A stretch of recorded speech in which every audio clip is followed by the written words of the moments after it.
नीरव के नाराजगी भरे बर्ताव और शहर के लिए इनकार से हार मानकर वृंदा अपना ध्यान भटकाने के लिए घर के कामों में लग गई।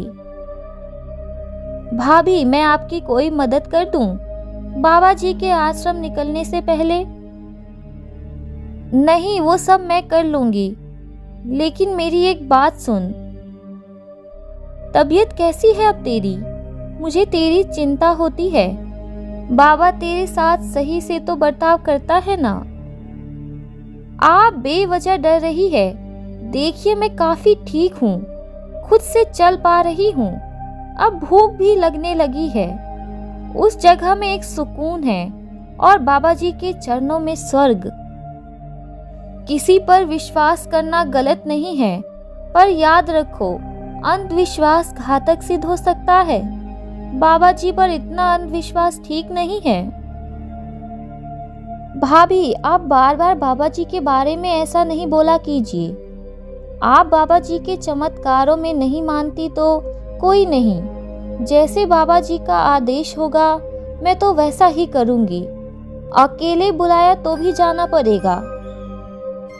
वृंदा को समझ आ गया कि सभी को समझाना मुश्किल है। थोड़ी देर बाद जब वो कपड़े उतारने छत पर गई तो अरे ये क्या? नीरव जी तो मुझे बिन बताए ही शहर की तरफ निकलने वाले हैं। वृंदा जैसे ही प्यार भरे कदमों से भागकर नीरव को अलविदा बोलने आई, उसके सामने के दृश्य ने तो उसके पैरों के नीचे की जमीन ही खींच ली। जल्दी करो चशु, लेट हो रहा है। चशु को नीरव की गाड़ी में बैठता देख उसे कुछ समझ नहीं आ रहा था कि आखिर नीरव शादीशुदा होते हुए भी चशु से पीठ पीछे कैसे मिल सकता है। मेरे साथ चलने कहा तो साफ मना कर दिया और चशु को ले गए। क्या पहलवान जी भी चशु से प्यार करते हैं? सभी की चिंता कम थी क्या जो अब उसे नीरव और चशु के बारे में भी सोचना पड़ रहा था। अगर चशु उनके साथ शहर गई तो सोच समझकर ही। अब तक चशु की तरफ से एक तरफा था, पहलवान जी तो दो तरफा कर उसे बढ़ावा दे रहे हैं। अगर इतना ही था तो मुझसे सीधे मुंह बात कर लेते, छुपाने की क्या जरूरत थी। मैं जानती हूँ कि उन्हें पत्नी वाले सारे सुख नहीं दे पा रही हूँ। कम से कम जिन रीति रिवाजों से हमारी शादी हुई है उन्हीं का आदर कर लेते। वृंदा बेटी, जल्दी खाना लगा दे, भयंकर भूख लगी है। और देख तो सही कौन आया है मेरे साथ। प्रणाम मासी जी। प्रणाम। आप मुंह हाथ धो लीजिए, मैं अभी खाना लगा देती हूँ। लेकिन सभी कहीं दिखाई नहीं दे रही। सभी आज बाबा जी के वहां ही रुकेगी, सदन में। उसका वहां से जाने का मन ही नहीं हो रहा था।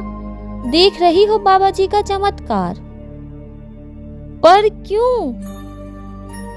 सदन में कोई मेडिकल कैंप लगने वाला है, इसलिए सभी का खूब मन था लोगों की सेवा करने का, तो वहीं रुक गई। आप उसे सदन में अकेले कैसे रुकने दे सकती हैं बुआ? आपको पता है कि बाबा कितना बड़ा ढोंगी है। अगर सभी को कुछ हो गया तो मैं आपको कभी माफ नहीं करूंगी।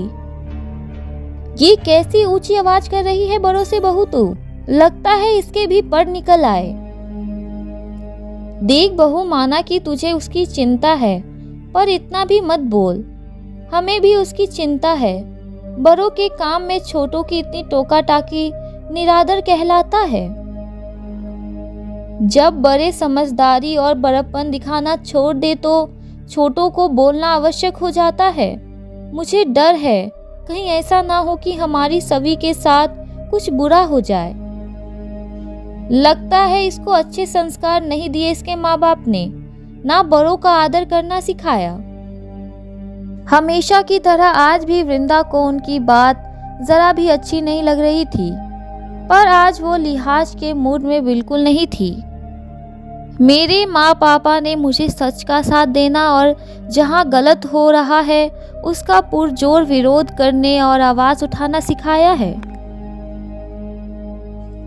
आगे की कहानी अगले वीडियो में। कहानी पसंद आ रही है तो वीडियो को लाइक और चैनल को सब्सक्राइब करना ना भूलें।